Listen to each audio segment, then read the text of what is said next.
The story begins on a subway train, where a homeless man is sitting quietly by himself. Everything seems peaceful until a group of young thugs enters the train. As soon as they step inside, they start pushing people around and bump into two passengers on purpose. It is obvious that they are looking for a fight. One of the passengers pulls out a gun to scare them away, but the gang's leader, Anton, is not afraid at all. Huh? You want to see a real gun? Anton and his friends threaten the two men so badly that they quickly leave the train without fighting back. After that, Anton tells his friends that they are going to move some weapons later this week. Then he notices the homeless man sitting alone. Thinking he will be an easy target, Anton walks over to him and tries to steal his bottle of alcohol, but the moment he reaches for it, the homeless man grabs Anton's hand and holds it so tightly that he cannot pull it away. This is when we learn that this man is not an ordinary homeless person. His name is John Reese, and he is a former special agent who has survived many dangerous missions. Anton struggles to free his hand, but John does not even move. After a few seconds, John lets go on his own. Even then, Anton refuses to back off. He starts making fun of John I have to teach you about sharing. and says that he did not bring enough alcohol for everyone in the group. And bring enough for the whole group. These young guys have no idea who they are messing with. They surround John, thinking they can easily beat him, but in the very next second, John moves with incredible speed. He breaks one man's arm, punches another, kicks them where it hurts the most. In only a few moments, all 5 thugs are lying on the ground, completely defeated. Soon, the police arrive and take everyone, including John, to the police station. I'll need a statement from the bum. There, Officer Carter watches the security footage of the fight. After seeing how easily John took down all 5 men, she walks into the room where he is being held. Smiling, she jokes that he should have hit those troublemakers a few more times because they deserved it. Carter tries to start a conversation, But you don't learn how to fight like that in the regular army. but John stays completely silent. Since he refuses to talk, Carter comes up with a smart plan to find out who he really is. She offers John a fresh cup of water and carefully hands it to him. Instead of holding the cup from the outside like a normal person, she touches it from the inside so her own fingerprints will not be left on it. Once John drinks from the cup, Carter quietly takes it away Of course, some other guys I knew. and sends it to the forensic department. The forensic team scans the fingerprints left on the cup and compares them with the police database. A few moments later, they discover the truth. The homeless man's real name is John Reese. His fingerprints have appeared at several crime scenes, and he also has active arrest warrants in 4 different countries. It is clear that this mysterious man has a long and dangerous past. Your guy's prints were found at half a dozen crime scenes over the years. Officer Carter wants to question him even more, but before she gets the chance, a mysterious lawyer suddenly arrives and gets John released. The lawyer then takes John to meet his employer, a wealthy and very intelligent man named Harold Finch. As soon as they meet, John realizes that Harold already knows almost everything about him. Harold knows about John's past, his work as a special agent, and even the fact that John has been drinking every day because he no longer cares about his own life. Don't worry, I'm not going to tell anybody about you. Harold tells John that what he really needs is not another drink. What he needs is a new purpose and a reason to live. To explain his idea, Harold takes John to the middle of New York City. Looking at the busy streets, he tells John that someone dies every 18 hours in New York because of violent crimes. Then he asks him an important question. What if you could? What if we could stop those crimes before they even happen? Harold reveals that he has access to a special list that gives him the names of people who are about to be involved in a violent crime. He then shows John the name of a woman called Hanson and says that something dangerous is about to happen involving her. The only problem is that the list never tells them whether that person is going to be the victim or the criminal. She might be the victim, she could be the perpetrator. That is why Harold wants John to follow Hanson. But John does not believe a single word. He thinks Harold is just another rich man who is secretly spying on his ex-girlfriend. Without taking the offer seriously, John simply turns around and walks away. However, Harold's men immediately step in and try to stop him. But John defeats all of Harold's men in just a few seconds and walks away without any trouble. Later, John checks into a hotel and shaves his beard to completely change his appearance. That night, Harold tricks him by playing a recording of a murder that happened 3 years earlier in the hotel room right next to John's. Harold calmly tells him that he is too late to save that victim. Then, he says something even more personal. He tells John that he was also too late to save Jessica. The moment John hears Jessica's name, he becomes furious. We now learn that Jessica was the woman John truly loved, but he lost her. John angrily asks Harold how he knows about her. What the hell do you know about it? Harold simply tells him that it is the truth. He explains that if John works with him, they can stop innocent people from dying in the future. John realizes that Harold may actually be right, so he finally agrees to help him. Harold then takes John to his secret operations center. There, John notices something strange. Harold's list does not contain people's names. Instead, it only shows their social security numbers.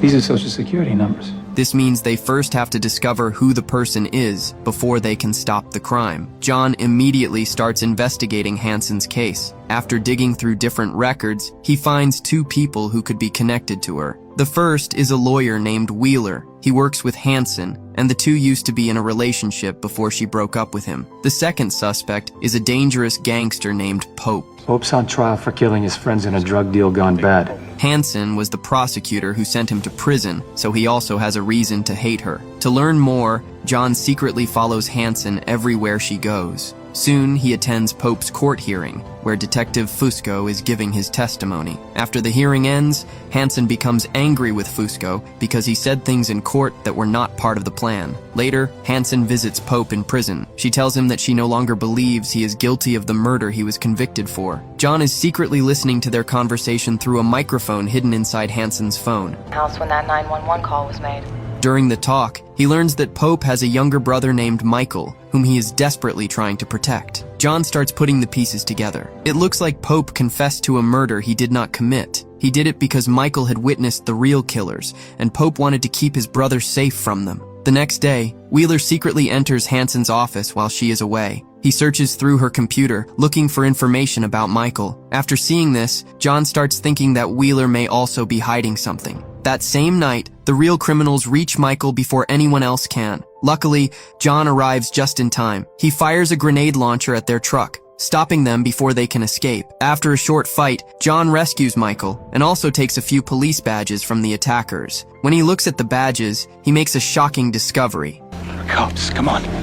The men chasing Michael are actually dirty cops. John starts watching them closely and soon learns that they are working together with Detective Fusco. John wants to know where Harold's mysterious list really comes from. Harold finally decides to tell him the truth. He explains that after the 9/11 attacks, the government hired him to build a powerful machine that collects information from cameras, microphones, and other systems across the country. The machine watches everything and can predict when violent crimes are about to happen. The machine creates two different lists. The first list is for possible terrorist attacks, and the government receives that information. The second list contains ordinary violent crimes that the government considers unimportant. The machine erases it. Harold could not ignore those innocent people, so he secretly built a back door into the system. Through it, he receives the second list. However, the machine only gives him social security numbers, so he and John must investigate each case themselves to find out who is in danger and who is behind the crime. John continues working on Hanson's case because he still believes she is the next victim. But soon, everything changes. John discovers that Hanson is actually working with the dirty cops. Even worse, those same corrupt officers murdered Pope inside his prison cell the previous night to make sure he could never tell the truth. After that, Hanson orders the dirty cops to kill Wheeler as well. The problem is Wheeler. Because he has started asking too many questions and is getting dangerously close to the truth. Before John can do anything, Detective Fusco suddenly appears behind him and points a gun at his head. Fusco captures John and takes him deep into the desert, planning to kill him and bury the evidence forever, but John is far too skilled for that. He manages to escape from Fusco's custody and quickly makes his way back to New York. Meanwhile, the dirty cops are already closing in on Wheeler, and his life is now hanging by a thread. The dirty cops are just about to kill Wheeler and frame a local thug for the murder. Everything is going according to their plan. You're about to kill a man and his son. But John arrives at the last second and saves Wheeler before they can pull the trigger. After that, John turns his attention to Hanson. Using secretly recorded conversations, he mixes the recordings in a clever way and exposes her lies. Hanson has no way to defend herself, and her entire plan falls apart. John then meets Detective Fusco. Instead of arresting him, John blackmails him. He tells Fusco that he already knows about all of his dirty work. If Fusco does not start helping him, all of that information will reach the police. Having no other choice, Fusco agrees to become John's man on the inside. A few days later, John steps into an elevator where he meets a man named Bill. Bill is holding a bouquet of flowers, so John asks if they are for his wife. Before Bill can even answer, John tells him that when some women find out their husbands are cheating, they hire killers and make the murder look like a robbery. Just then, John notices two armed men secretly following Bill. He quickly takes both of them down before they can attack. The next day, Harold receives another social security number from the machine. This time, the number belongs to a young girl named Teresa. Harold tells John that this case is very unusual. He takes him to a cemetery and explains that Teresa is officially supposed to be dead. Years ago, Teresa's father was a successful real estate developer, but when the real estate market crashed, he lost everything and went bankrupt. According to the official story, he went insane during a family trip, killed his wife and daughter, and then shot himself. But Harold says the machine never makes mistakes. If Teresa's number has appeared, then she must still be alive. We'll need a police report on this. John asks Fusco to secretly get the old police case file. Since Fusco is now working for him, he has no choice but to help. After reading the file, John notices several details that do not make sense. He tells Harold that this was never a murder-suicide. It was a professional hit made to look exactly like one. Harold is surprised and asks how John knows that. John calmly replies that if he had been hired to do the same job, he would have done it in exactly the same way. Using his technology, Harold finally tracks Teresa's location, and John immediately goes after her. However, Teresa quickly realizes that someone is following her. Before John can reach her, she disappears into the crowd and escapes. Later, John visits Harold at the office where he works every day. John is surprised to learn that Harold actually owns the entire company. He simply works there like an ordinary employee, so nobody suspects who he really is. Software engineer of the month. John also gives Harold a small electronic device that Teresa accidentally left behind. Harold examines it and discovers that it is a credit card skimmer. The device secretly copies people's bank card information whenever they use an ATM. Meanwhile, John starts asking around the streets to find the man who killed Teresa's family. Soon, he learns that the hitman was a dangerous killer known as Solnik. Luckily, Solnik is already in prison for another crime. John visits him and asks why he did not kill Teresa along with the rest of her family. Solnik says he has one rule that he never breaks. He never kills children.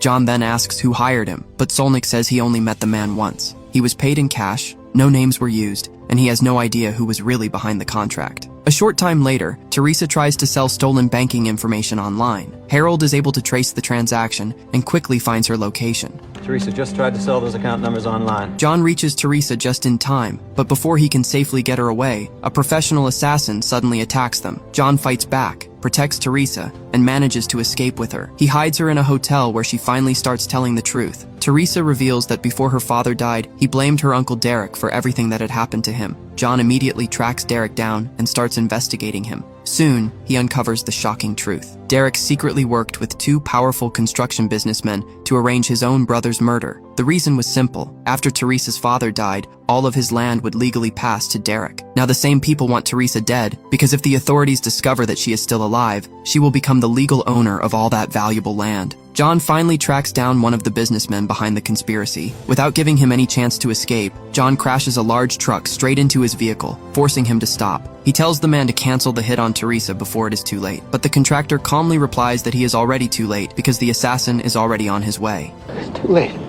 It's done. It's already done. Back at the hotel, the assassin quietly searches every room, trying to find Teresa. At the same time, Harold helps Teresa escape through the fire escape at the back of the building. Just when they think they are safe, the assassin spots them and points his gun straight at them. Before he can pull the trigger, John arrives at the perfect moment. Without wasting a second, he shoots the assassin and saves both Harold and Teresa. The next day, John secretly calls Officer Carter and tells her that it is finally time for them to meet. Carter arrives at the meeting place with several undercover officers, hoping to catch the mysterious man she has been searching for. But when they get there, John is already gone. The only person waiting for them is Teresa. My friend said I could trust you. Carter takes Teresa to the police station, where she is finally reunited with her aunt. Later, Carter tries to ask Teresa about the man who saved her life. However, Teresa says that everything she went through was so terrifying that she cannot clearly remember the man who helped her. Meanwhile, John visits Harold at his office once again. This time, Harold is working in a completely different office. When John calls him, Harold reminds him that he is a very private person. He tells John never to call him directly again. Instead, Harold will contact him only when it is necessary. Before they can even take a break, the machine sends them another social security number. Their new person of interest is a man named Joey. Harold discovers that Joey is a former soldier who served in the military with great courage. He received several medals for his bravery and was once considered an honorable hero. John begins following Joey to learn more about him. Guy was a fighter. Just like you. Now Joey works as a hotel groom, helping guests with their luggage and welcoming them with a smile. After finishing work, Joey secretly sends a strange text message and leaves the hotel. John quietly follows him. Soon, both of them arrive at a bank. Inside the bank, Joey puts on a mask while his partners begin an armed robbery. John is inside the bank as well, but one of the robbers forces him to stay on the floor, leaving him unable to stop the robbery. A security guard slowly reaches for his gun, but John quietly stops him. He knows that if the guard pulls out his weapon, innocent people could be killed, so he lets the robbers leave without starting a gunfight. After hearing about the robbery, Harold believes they should end the case immediately by handing Joey over to the police before someone loses their life.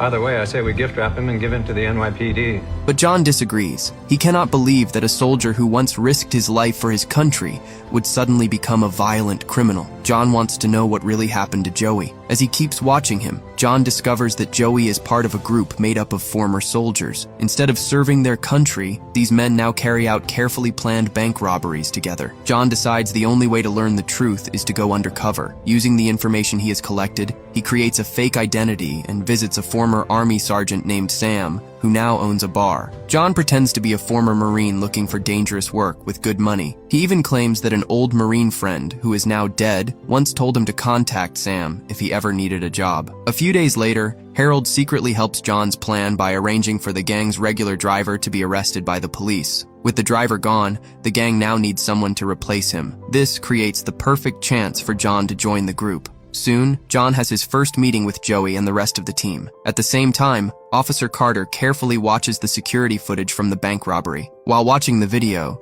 she sees a man stopping the security guard from pulling out his gun and realizes that he actually saved lives instead of helping the robbers. Someone stops him getting his head blown off. Later, John meets Harold again and shares what he has learned. He tells Harold that Joey does not seem like someone who would murder innocent people. John explains that there is a huge difference between killing during a war and killing innocent civilians. As part of his undercover mission, John continues spending time with Joey. He pretends to meet him by chance and casually asks when their next job will happen. Joey tells him that the decision is not his. Everything depends on Sam because he is the one who gives all the orders. As the days pass, John and Joey slowly become friends. At one point, they even get into a fight with two arrogant bankers, making their friendship seem even more real. After earning Joey's trust, John carefully asks him if he has any children. Joey does not want to talk about his personal life. A few days later, the gang calls John for another mission. At the same time, the police finally identify one of the gang members and begin getting closer to the whole group. This time, the gang attacks an underground gambling house that secretly belongs to the mafia. The robbery is perfectly planned. They grab the money and escape only a few moments before the police arrive. After the successful robbery, Sam starts preparing everyone for another dangerous job. Harold believes they have seen enough. And keep an eye on the new guy.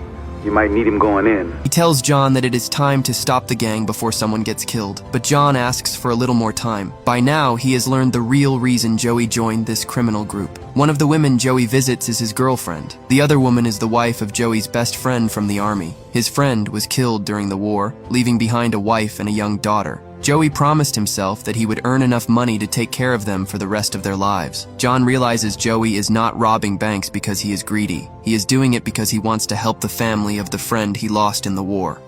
So that's your dad? Soon, the gang receives another mission. This time, they are ordered to steal important evidence from a secure building. Harold uncovers something shocking. He discovers that Sam never planned to share the money with his team. Instead, Sam intends to kill everyone after the job is finished so that no witnesses are left behind. Harold quickly warns John. Boss says no loose ends, understood? Just as the gang hands over the stolen case files, Sam suddenly turns his gun on his own men and starts shooting them. John reacts immediately. He manages to save Joey's life and tells him to leave the city before Sam comes after him again. Later, Sam delivers the stolen evidence to an unknown man, but when John tracks him down, he finds Sam already dead. After everything they have been through, Harold decides to visit a doctor. He complains about back pain and asks for some medicine. However, that is not the real reason he is there. The machine has given them another social security number. This time, it belongs to Dr. Megan Tillman. Harold secretly steals her hospital radio so he can monitor her movements more easily and learn what kind of danger she is facing. John begins following Dr. Tillman.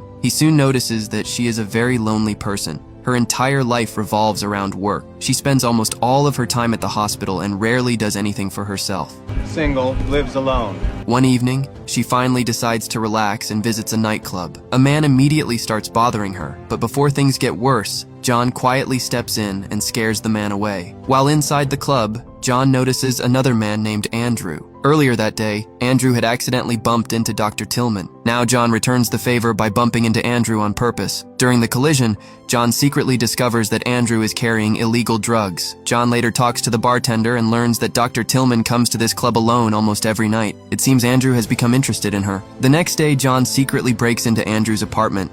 The guy likes to mark his own territory.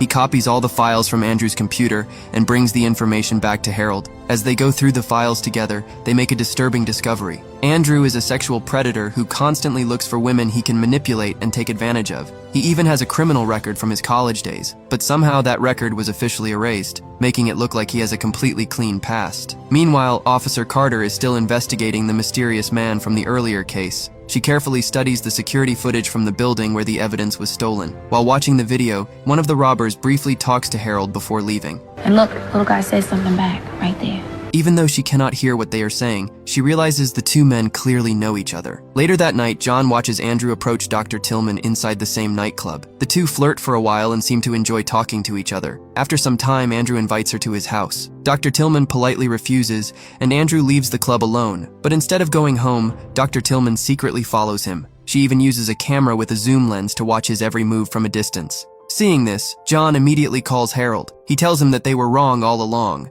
Andrew is not stalking Dr. Tillman. Instead, Dr. Tillman is the one secretly following Andrew. Wanting answers, John asks Fusco to get Andrew's old police records. After reading the file, everything finally starts making sense. Back in college, Andrew was accused of sexually assaulting a young woman. However, the charges were dropped because the victim reported the crime 2 days later, and there was not enough evidence to prove what had happened. Not long after the case was dismissed, the young woman tragically took her own life. The young woman could not live with the pain anymore. That young woman was not just another victim. She was Dr. Tillman's own sister. Now everything finally makes sense. Dr. Tillman is not being hunted by anyone. She's planning to take revenge. The machine gave Harold her social security number because she is about to kill Andrew. Meanwhile, Officer Carter visits Harold and asks him about the robbery at the evidence building. She wants to know what the masked robber said to him. Do you mind walking me through what happened? Harold stays calm and lies to her. He says the robber simply told him not to stare at him. At the same time, John continues investigating Dr. Tillman. Soon, he discovers that she has secretly bought enough chemicals to completely dissolve a human body after death. Now, John knows she has carefully planned everything. His first idea is to make Andrew disappear before Dr. Tillman can reach him,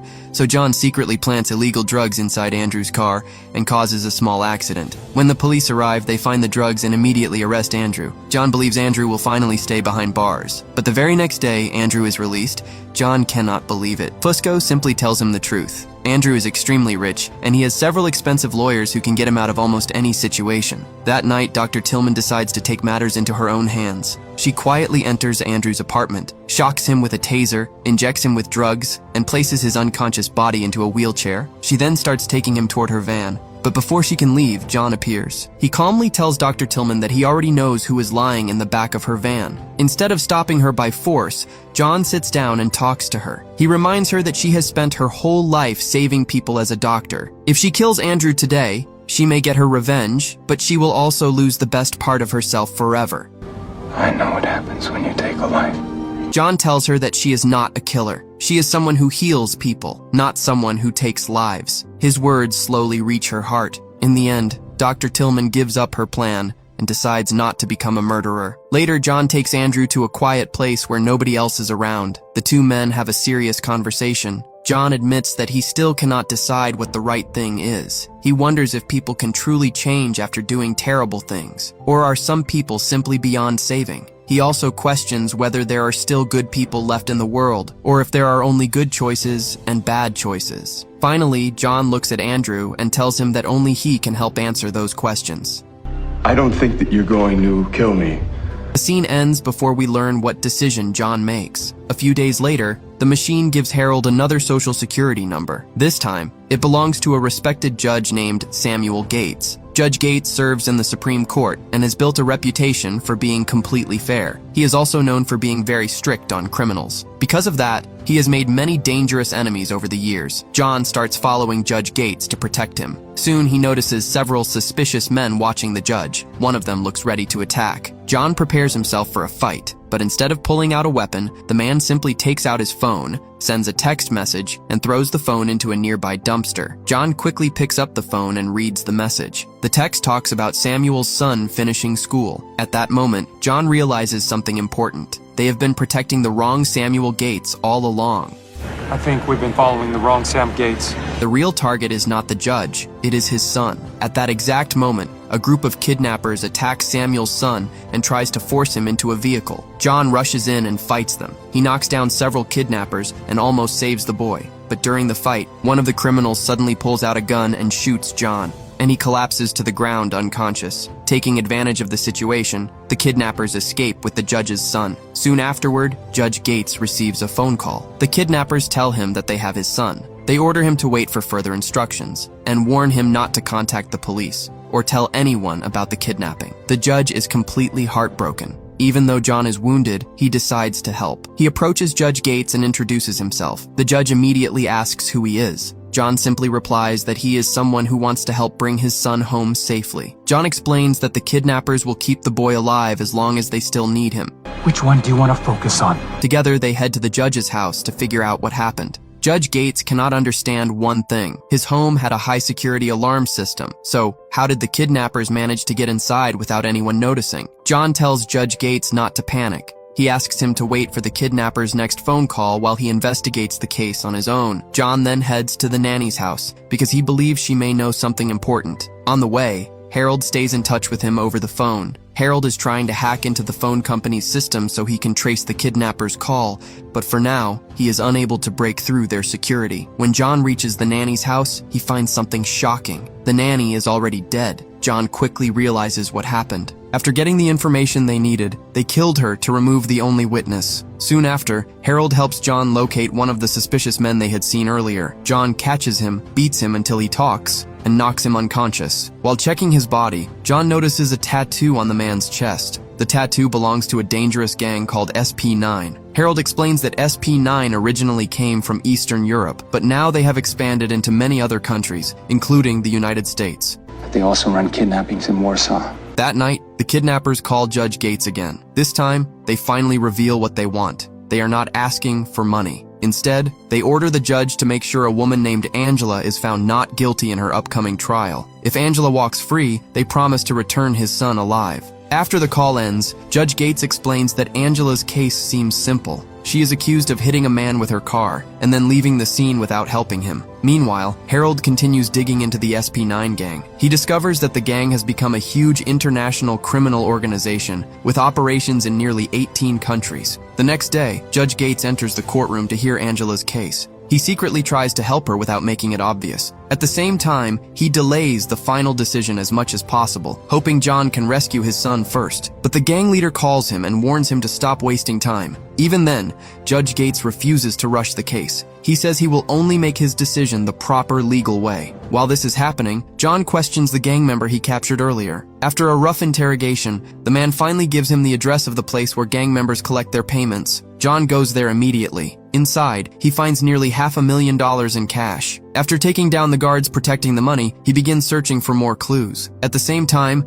Harold secretly listens to Angela's phone conversation with the gang leader. As he listens, everything suddenly becomes clear. Angela works at a bank that has special software designed to detect money laundering. However, every morning she secretly turns that system off for a few minutes. During those few minutes, the SP9 gang safely moves millions of dollars through the banking system without being detected. That is the real reason they need Angela to stay out of prison. And unless you know someone who can do what I do, our deal stands. The next day, Harold goes undercover inside the bank. Pretending to be an employee, he secretly copies important files from the bank's computer servers. Meanwhile, John continues searching for Judge Gates' son. He raids the location where he believed the boy was being held, but when he gets there, the place is completely empty. The kidnappers have already moved him somewhere else. With no news about his son and no other choice left, Judge Gates is forced to make his ruling.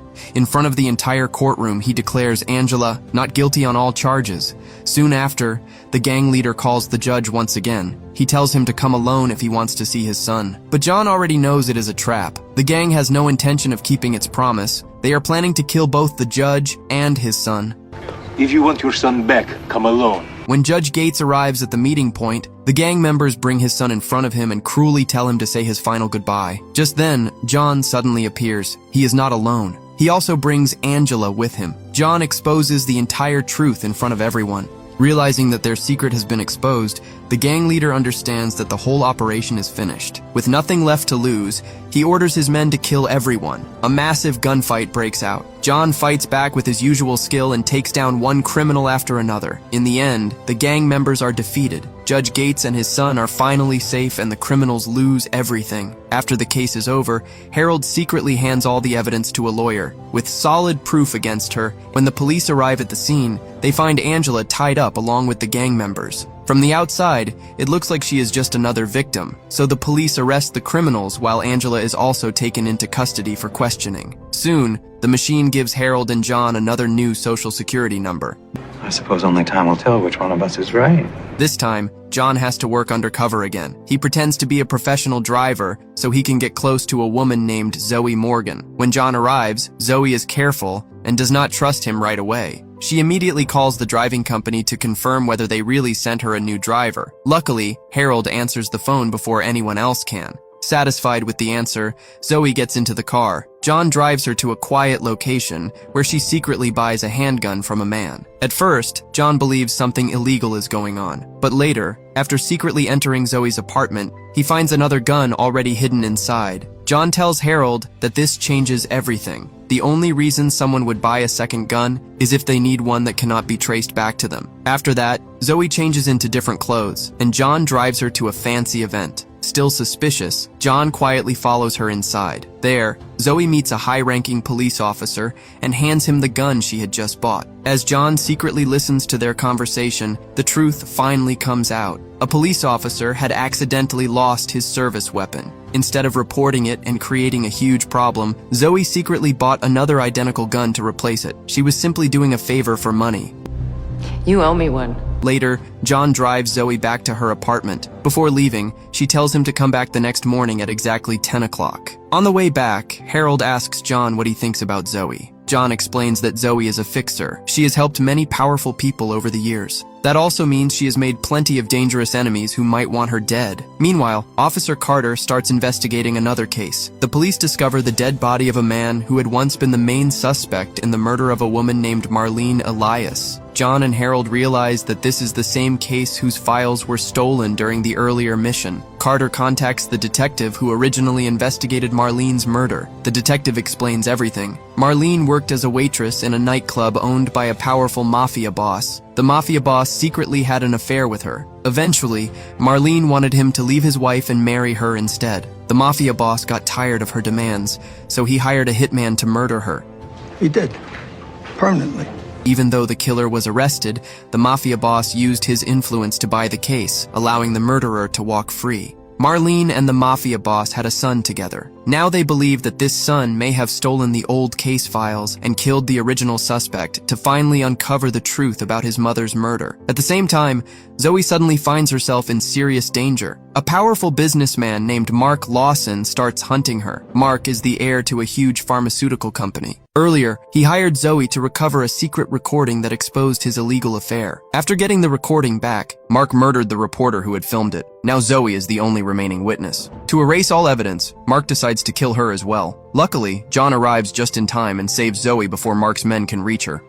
He isn't paying you to do more than drive. Harold starts his own investigation. Pretending to be a major shareholder, Harold manages to arrange a meeting with Mark inside the pharmaceutical company. As Harold digs deeper, he discovers that Mark's crimes go far beyond having an affair. The woman Mark murdered was preparing to expose a massive scandal involving one of the company's new drugs. She had uncovered dangerous information that could destroy the entire company. She was threatening to blow the whistle on him. To keep the truth hidden, Mark decided to silence her forever. Knowing there must be more evidence, John and Zoe secretly break into the company's headquarters. Inside, they access the main computer and recover several deleted files. Harold carefully studies the recovered data. Soon he uncovers a horrifying secret. The company's new drug has an extremely high death rate. Out of every 200 patients who tested the medicine, 6 died. They're all dead, Mr. Reese. That means the drug has a 3% mortality rate, making it far too dangerous to be approved for public use. Even worse, almost everyone who participated in the clinical trials is now dead. Harold realizes this cannot be a coincidence. It appears the company paid powerful officials to hide the failed test results and secretly push the drug through the approval process, putting countless innocent lives at risk. Unfortunately, John and Zoe are caught by Mark's men and tied up. How did you know I was going to be in trouble? Mark is about to kill them, but Zoe quickly tells him that she has already emailed a copy of the report to someone she trusts. I emailed a copy to a friend. Hearing this, Mark changes his plan and agrees to spare her if she takes him to the person who has the report. Before they leave, Zoe tells John that he should never have trusted her. However, while saying this, she secretly slips a paperclip into his hand. As soon as everyone leaves, John uses it to free himself, knocks out the guard, and rushes to save Zoe. At the same time, Harold makes all the evidence public, exposing the pharmaceutical company's crimes. The scandal destroys the company, and those responsible are finally forced to pay for what they did. After everything is over, John and Zoe say goodbye. Before leaving, John tells her to stay out of trouble. Zoe smiles and replies that, for someone like her, that is simply not possible. And with this scene, the story comes to an end.